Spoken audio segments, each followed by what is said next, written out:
ومصر عارفة وشايفة وبتصبر. مشاهدينا الكرام، أهلا بكم مرة أخرى.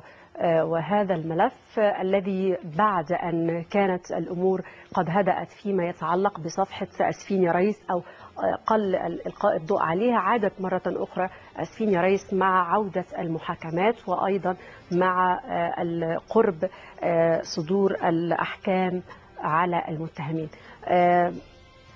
وبعتذر ليكم وبعتذر أيضا للأستاذة سهى، لأنه الأستاذ كريم حسين الضيف الأصلي للحلقة اللي كان رافض أنه هو يدخل جه وأصر دلوقتي على الدخول. الأستاذ كريم، اسمح لي أسألك، أنت حضرتك وصلت لحد القناة وما رضيتش حضرتك تطلع، وبعدين حضرتك أصريت أنك تعمل مداخلة، وللأسف فعلا أنا يعني بعترف إني رفضت أن حضرتك تعمل المداخلة، لأنه مش متفاهمة أبدا فكرة أنه حضرتك رفضت داخلين مداخلة، فأنا الحمد لله دخلت الحلقة أحسن مداخلة. نكمل. نعم. حضرتك رفضت نعمل مداخلة؟ لا معلش، اسمح لي دخلت الحلقة. يعني دخلت الحلقة، انت دخلت الحلقة بموافقتنا.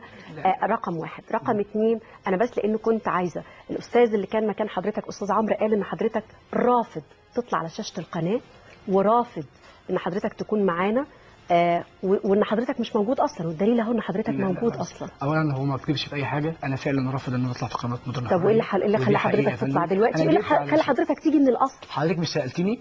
ما انا بسال حضرتك اهو دلوقتي. اساليني. لا لو سمحت مش انت برضو اللي هتخليني ادير الحلقه ازاي؟ حضرتك دلوقتي لو هتجيبيها من جانب واحد هتنسحب جانب واحد. لا استحب. لا طب امال ايه؟ لا لو سمحت، انا لسه ما خلصتش السؤال. مذيعه في قناه الجزيره، فاحنا عارفين انتمائك الشخصي، وانا كنت شغاله في قناه الفرعين الفلول، اشتغلت في قناه الفرعين للفلول، فاحنا عارفين انتمائك الشخصي. انا اشتغلت في الفرعين 3 ايام قبل ما يبقى فيها فلول ولا غير لا كنت 3 ايام يا فندم. فبعد اذنك بس خليني اقول لحضرتك حاجه. الجزيره بقى حضرتك مؤيد ومعارض ما بيسمحهاش اتفرج عليها غير اصحاب الاجندات المعروفه، مش والله. طيب دلوقتي مش قصتك خالص، تاريخي انا. عايزه بقى اعرف تاريخ حضرتك ايه. لا مالكيش ان انت تعرفيه. ليه ماليش انا ان اعرف؟ انا اسفه جدا مشاهدينا الكرام، انا بشكر الاستاذه سهى شديد الشكر على المداخله، واسفه جدا فعلا ان حطيت حضرتك في موقف زي كده، وبعتذر ليكم مشاهدينا الكرام بالفعل، لانه كان من المفروض اننا على الاقل نحدد مين هيكون معانا وازاي بيتكلم. مشاهدينا الكرام، انا اسفه جدا مره اخرى، وغدا باذن الله تعالى يتجدد اللقاء، والسلام عليكم ورحمه الله وبركاته، لانه مش هندير الحلقه.